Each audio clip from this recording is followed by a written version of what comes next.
Good morning students, hope you all are fine.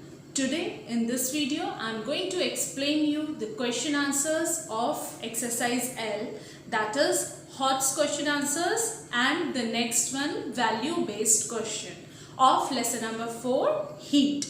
So coming to exercise L HOTS question, first question is, can you measure the temperature of boiling water with clinical thermometer? Why? Clinical thermometer से आप क्या boiling water का temperature measure कर सकते हैं? नहीं. Why? Because the range of clinical thermometer is very small. It is from 35 degree Celsius to 42 degree Celsius only. But the boiling point of temperature is very high, that is it is 100 degree Celsius. So we cannot measure the temperature of boiling water from the clinical thermometer, because if we will do so, the clinical thermometer will burst. So we will use the laboratory thermometer for measuring the temperature of the boiling water. So the answer is no, because clinical thermometer has a range of 35 degree Celsius to 42 degree Celsius only, but boiling point of water is 100 degree Celsius. When the clinical thermometer is placed in the hot water, it will burst due to high temperature. High temperature की वजह से clinical thermometer burst हो जाएगा, क्योंकि 42 degree Celsius से ऊपर उसमें temperature जाएगा ही नहीं. पर बॉइलिंग पॉइंट ऑफ वाटर क्या है? 100 डिग्री सेल्सियस. तो 100 डिग्री सेल्सियस टेम्परेचर कहाँ जाएगा क्लिनिकल थर्मामीटर? तो बर्स्ट हो जाएगा. So in this case we will use the laboratory thermometer whose range is -10 to 110 degree Celsius. That thermometer will be appropriate for measuring the temperature of the boiling water. I hope this is clear to you. Next question is, it is must to jerk clinical thermometer before to be used. Why? Jerk means झटका देना. Clinical thermometer को jerk करना जरूरी है. This I have explain you in the precautions of clinical thermometer. हम jerk क्यों करते हैं क्लिनिकल थर्मामीटर को? So the level of mercury which has risen due to the temperature of the previous patient, it will fall down. जो mercury का level, mercury होती है उसमें, मर्क्यूरी का लेवल जो राइज हुआ है थर्मामीटर में, जो पिछले पेशेंट ने फीवर मेजर किया था, वो वापस से नॉर्मल रेंज में आ जाए, वापस से नीचे रेंज में आ जाए, so that the next patient will use that thermometer to measure its temperature. So the answer is, the jerk to the thermometer will allow the mercury in or above the kink to flow into the bulb.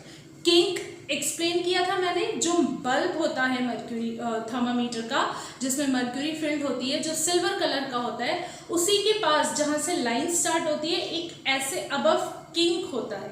Kink इसलिए होता है, this also have explain, to break the level of the mercury, ताकि mercury का जो level है वो जब हम थर्मामीटर माउथ में डाल के मेजर करते हैं टेम्परेचर, तो वो थर्मामीटर निकालते ही, क्योंकि मर्क्यूरी लिक्विड होती है, वो नीचे ना आ जाए, इसलिए किंक प्रोवाइडेड होता है.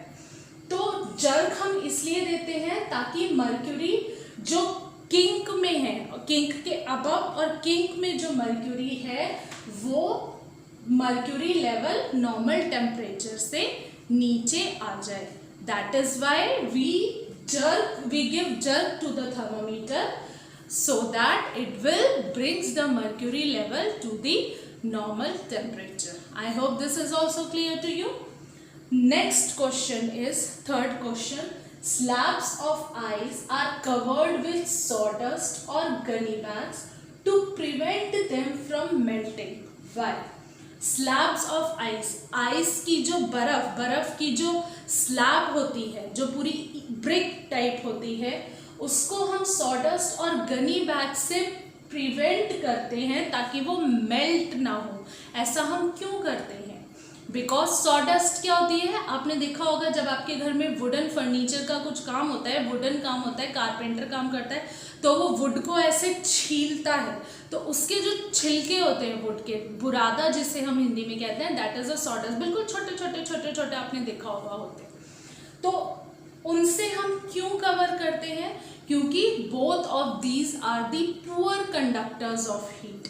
पुअर कंडक्टर ऑफ हीट की वजह से जो सराउंडिंग्स की हीट है, आइस कैसे मेल्ट होती है? जब उसका टेम्परेचर क्या होगा, हाई होता जाएगा।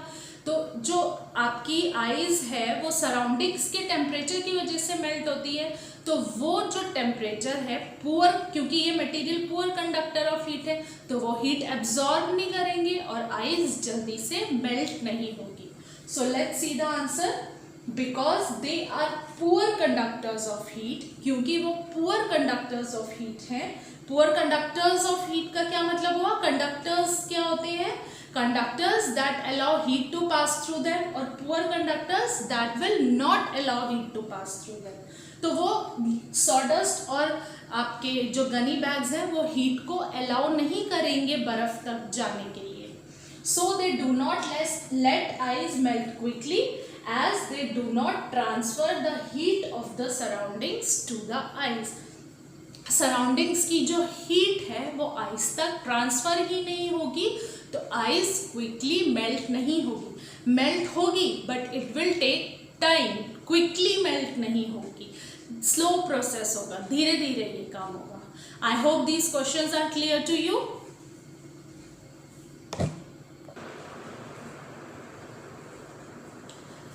Now coming to value based question, exercise M।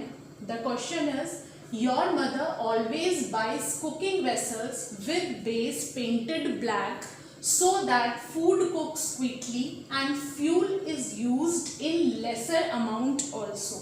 What value does your mother show to buy such cooking vessels?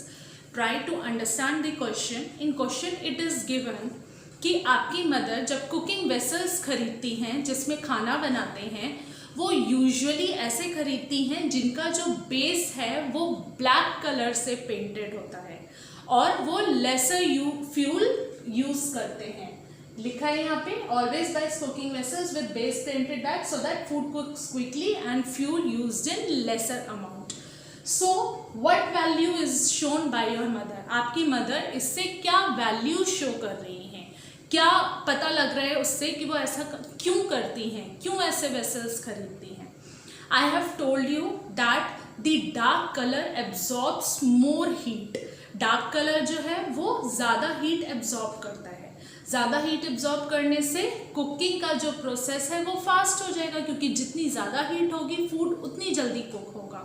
सो उससे क्या होगा? फूड जल्दी कुक होगा। The fuel will also be prevented, fuel जो है उसको भी हम सेव कर सकते हैं, ज़्यादा फ्यूल वेस्ट नहीं होगा।